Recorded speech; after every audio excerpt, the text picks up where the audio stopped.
What's up, YouTube? Chevybrotha checking back in with you guys with another update video.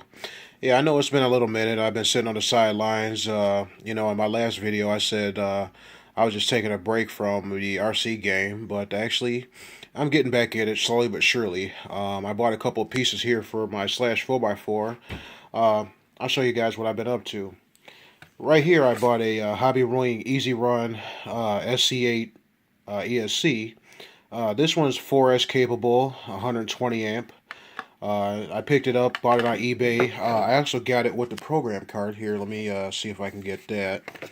This is the program card. I got the ESC and the program card together, 68 bucks off of eBay there. So I got a pretty decent deal with it. Haven't wired it up yet. I just installed it in the car here. I'll show you guys here. Yeah, so I installed it in the car. It comes with this little plastic mount that screws underneath the bottom here. You can use that, and I use the existing holes that are in the frame here. If you guys can see, I'll show you guys. There's existing holes in the frame here on the slash LCG chassis, and I just screwed it right into there. It's got a cooling fan on it. You plug the program card in. You could change the brake, the punch, timing, and all that good stuff. When you get it, it's not wired. It doesn't have any connectors on it or anything like that. So I still have to wire it, get some connectors, and get that all wired up. Basically, everything that's in here is just mocked up right now, just to see, where I'm going to put everything. I'm not going to use this receiver because, as you well see, that's a Latrex receiver that I had an F-bomb, and that thing's a piece of junk. So I'm not going to run that. This battery here, this Turnigy 5000, is just for mock-up. I'm not going to be running this battery. I thought about running it, but I don't think this battery has enough discharge on it because I believe, if I'm looking correctly, I think this battery only has 30C discharge. So I'm looking for a battery that's like 50C or 60C discharge.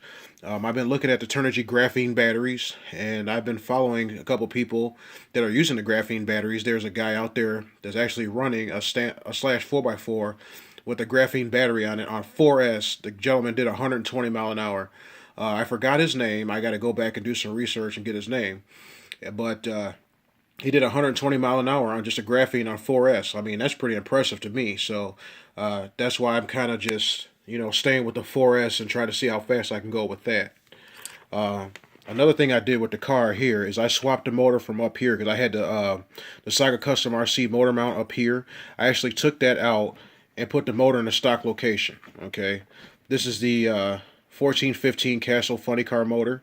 What I actually did is I went online, did some combing around, and the HPI Ken Block WR8, I think it's WR6, I believe it's called, that has a 3mm shaft in there. So what you can do is order a pinion gear that's Mod 1, 3mm, and I believe this was 22 here. I'm not ashamed to give out my gear ratio. I have 20-32 Mod 1, and this spur gear is actually for Revo. No, I'm sorry, the E-Revo, and that's Mod 1. My drive shaft here is a Techno Big Bone. I think I have this installed backwards because I'm looking at this cup here, and I believe that cup goes on the front. Because when I installed it here, when I turn the wheels, you hear some clicking in the drive shaft here. So I'm thinking that this cup here goes on the front, and the front goes on the back. So I have to just, take it apart and switch those around. I still got my Revo 3.3 shocks on it, all four corners. Haven't really done anything with that. I haven't ran the car or anything. I did a dry run with it before, and when I did the dry run in the house, it wiped out my battery because I had it geared 3632 with this motor, that battery, and a different ESC, and the battery, it pretty much wiped the battery out where it didn't work anymore. So what I did was I de-geared the car a little bit. According to my calculations, I should be getting somewhere around 80, 85 miles an hour, hopefully, with the right battery. That's why I'm looking into going with a graphene battery. Also, too, I still have to buy the rally front bumper for it. I haven't got that yet. That's on the parts list to get. I also have to get a body. Now, the body that I'm going with, I'm going to keep that a secret because I'm keeping that up my sleeve, and you got to stay tuned to find that out. Haven't really been doing too much as far as the other RCs. F-Bomb is still sitting on the shelf just collecting dust right now. But actually what I'm going to do is I'm thinking about building another truck This time I'm going to bring my Telluride back to life, actually. I'm going to build that. I'm not going to tell you what body I'm going to put on it, but that's actually going to be an off-road vehicle. I'm going to have off-road tires on it, a couple goodies and stuff. Nothing too wild or too major, but I'm going to bring my Telluride back to life so I can have something to drive during the winter while this is under construction. I was hoping to have this done before it snowed here in Chicago, but obviously I got caught by the snow before I can get the car done. So I'm still going to take my time and do some more building on this. I still have to get some RPM parts as far as the axle carriers and steering knuckles and whatnot. I still got to get that because these are still bone stock in here, along with the axles and everything else, front and rear. Because basically what I did was I bought the Telluride, stripped it, and put everything on here. Now, just so happened when I bought the Telluride, these RPM A-arms were included with the truck when I bought it. So I just took everything, the front end and the rear end, and just, put it on this chassis here.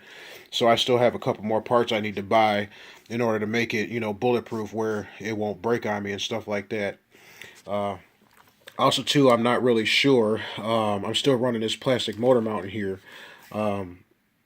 Guys, let me know how strong this motor mount is. Should I change it out and get the aluminum one? I was looking at the King's Heads motor mount, but I don't know. I might need that. It might be overkill. I don't know. So let me know, guys.